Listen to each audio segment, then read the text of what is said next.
Sinampal ako ng asawa ko sa unang pagkakataon. Problem goal. Sinampal ako, 30 Maro. Ng asawa ko, 30F. For the first time in 8 years and hindi ko alam kung paano ako makaka-move on.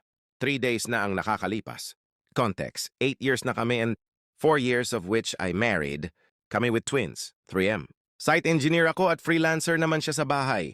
Day off ko from 12 p.m. ng Friday hanggang Saturday. Okay naman setup namin. Tulungan kami sa house chores at take ang toka sa mga anak kapag uwing bahay galing trabaho. Sa finances naman, 80%. Ako 20%, siya kasi may pinapaaral pa siyang kapati and wala naman prob dun since kaya ko naman. Ang hiniling ko lang sa kanya noon ay kapag off ko, magdodota ako magdamag ng Friday. Hanggang kinabukasan. Tapos labas kami every Saturday ng hapon. Basta yun lang ang hiling ko kasi wala naman akong bisyo. Hindi ako umiinom ng alak, hindi nagyoyosi. Hindi ako nagsusugal at hindi nalabas ng bahay. Nung Friday, Valentine's Day, pagka-uwi kong bahay, nilaro-laro ko ang mga bata. Pagkatapos ay kumain na ako at nagdota.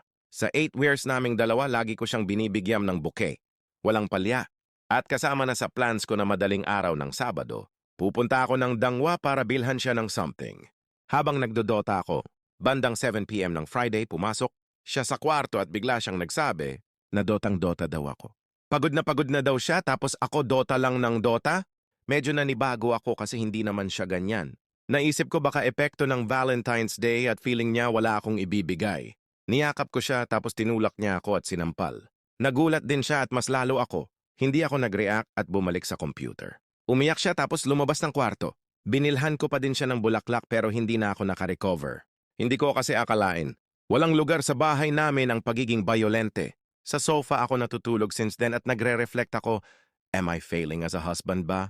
Baka may mga pagkukulang ako at hindi ko yun napapansin. Baka need ko i-assess kung paano ako bilang asawa at bilang ama. Previous attempt, wala pa. Hindi pa din kami nag-uusap at hindi ko din alam paano. Ano ba gagawin ko?